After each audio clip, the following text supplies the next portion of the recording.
What's up, collectors? And so much to see us today. When I finally be taking a look at Transformers for Cybertron Kingdom Warpath.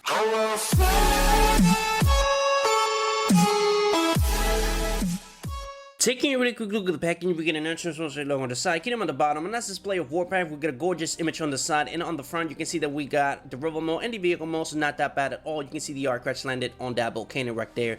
And on the back we got the catcher robot mode and vehicle mode was 26 steps in the Transformer, and on the other side we got, you know, the typical whole majority of character was the golden disc on the metal.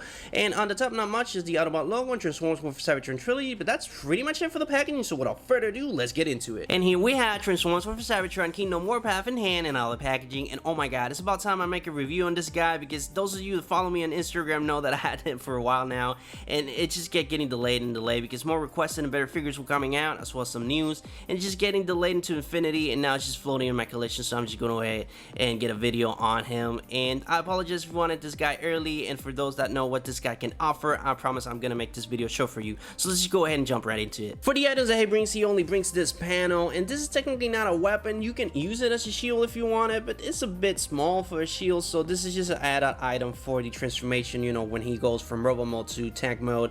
But that's pretty much it for this panel, and for the only weapon that he has is this one. This is super accurate and really iconic to the G1 representation. This was what made him pop out on the G1 series, and again, super accurate. This is the only weapon that he brings and the only weapon that he needs, so let's go ahead and move on to the figure. For the figure itself, you can see it looks amazing. Again, really accurate to the G1 representation. It looks like he just jumped from the screen into my display, and it just looks amazing. The color distribution is on point, and the sculpting and detail is up to charts. You can see that giving you a 360 degrees, so you can appreciate that. Not that bad at all. It has no backpack, that's always a plus. And for the paint drips, I had no paint drips, and that is again always a plus, especially on the head sculpt. I hate when I have paint drips on the head sculpt. And for the only cons that I have on this figure is that he's lacking an Autobot logo on the robot mode. You can see that pretty much is missing. There's no way to be found, and it's supposed to have Autobot logo on the belly, and he has one here, but that's supposed to be on the tank mode. That's why it's hidden and you can barely see it. But you know, that's the only con that I have. And you know, for another con is this section right here.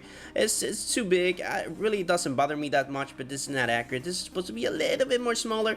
Don't get me wrong, he's supposed to be like that, but not this huge. It's kind of like a pain, and then you know where to, you know, post him with this chunky legs, or chunky feet, excuse me. But other than that, that's pretty much it. You can see that the entire thing looks amazing, and again, he's rocking the cannon on the chest. This is iconic. This was what made the figure pop for me, and I was a huge fan of him on the G1 series only because of this. I was like, man, that's so cool that he has the cannon on his chest. He doesn't need no weapons. He's pretty much a walking weapon. But you know, that's pretty much it for the figure itself. For the articulation, it's not that bad. It's pretty much perfect. For the face, you can go ahead and give it the 360 degrees, minor up and down motion. You can extend it about that far and about that far and about that far. Obviously a 360 degrees as well, and it has a 90-degree bend there, and also a swivel. So honestly, not that bad at all. It has 360 degrees on the hands because it has a swivel as well there, and it also has a swivel on the waist. So full of articulation. As you can see, the legs can extend about that far and about that far, and for the splits, pretty much has 100% splits right there, so I'll take that any day. And it also has a swivel on the upper section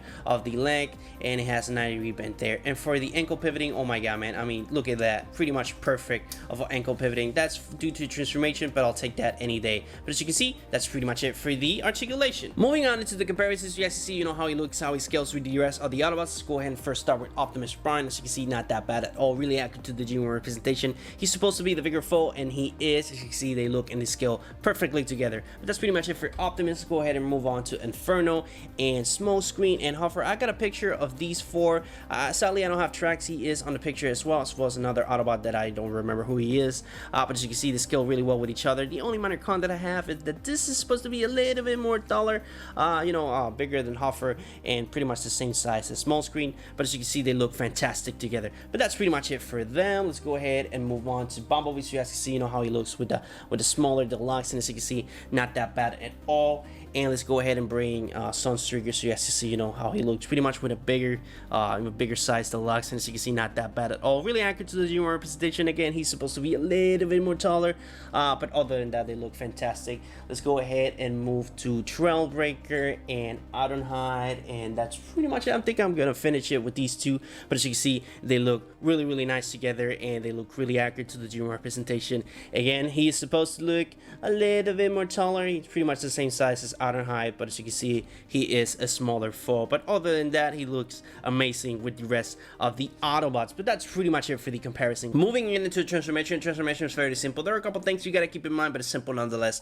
I'm gonna try to make it as quick as possible for those that know how to transform this guy. Do not lose that part, because that is really important for the transformation. So unfold these two pieces like so, put them on their spots, do the same on the other side, put them in. After that, go ahead and unpack this area like so, then unpack this like so, fold that up like this. This is gonna be obviously, you know, the tank barrel, and hide the head like so. Put that on position again, and then you want to go ahead and try to just put your fingers underneath to put this panel to the top. It's kind of difficult. You're gonna need nails and little fingers for this, because in my particular case, this is almost impossible without unpegging it. So put that on position. This is just gonna hide the cable on the back of the tank mode. When you manage to do that, just go ahead and focus on the feet. What you want to do is to first unpeg them on the back like so, do the same on the other side like this, and then go ahead and fold this backwards or down like so, and then just put this like that, rotate it like this, and when you have it this area like so, go ahead and just put this back on position, put this back on like so, and fold it upwards like this, and pretty much do the same on the other side. Go ahead and put this down, fold this like this, and then just rotate it like so. When you see this area, it means it's on their spots.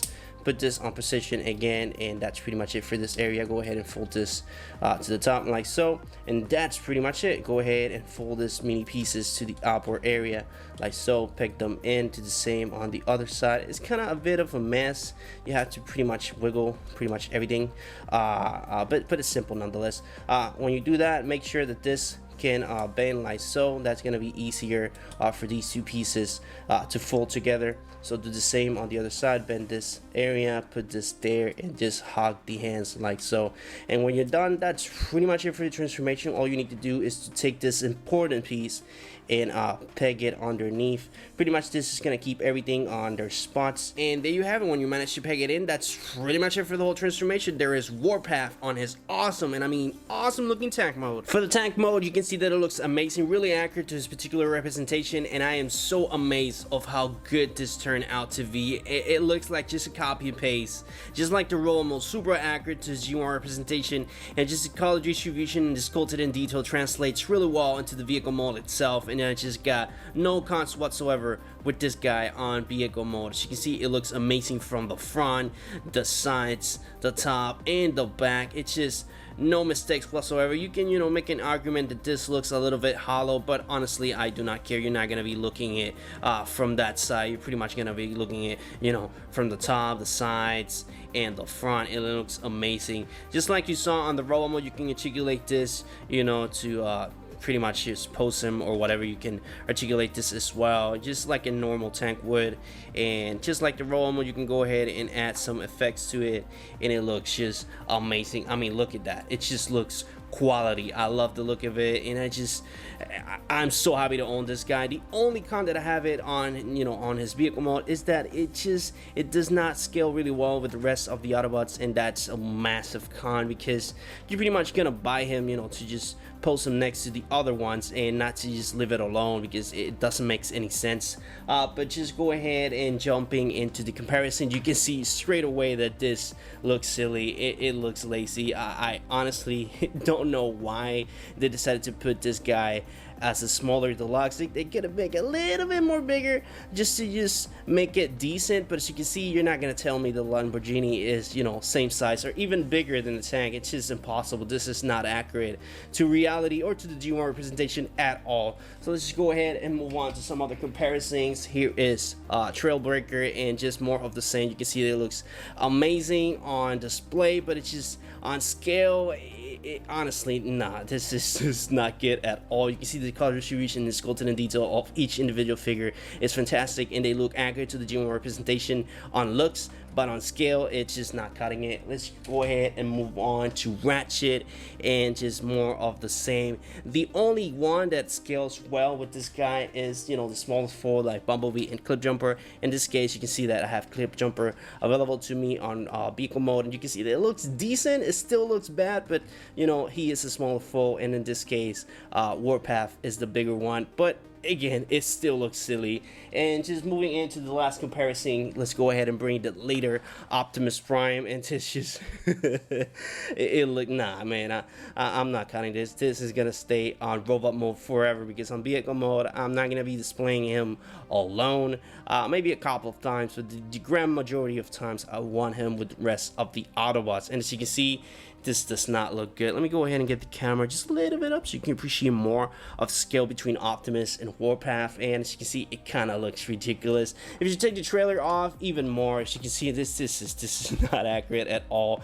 A tank should be a lot bigger than a normal truck by far. But as you can see, they look fantastic on, you know, accuracy and sculpted in detail and all that good stuff. You can see the color distributions on both of them are fantastic, and they look accurate enough, but just again, this is not cutting it for me. The scale is just not cutting it. It's lazy.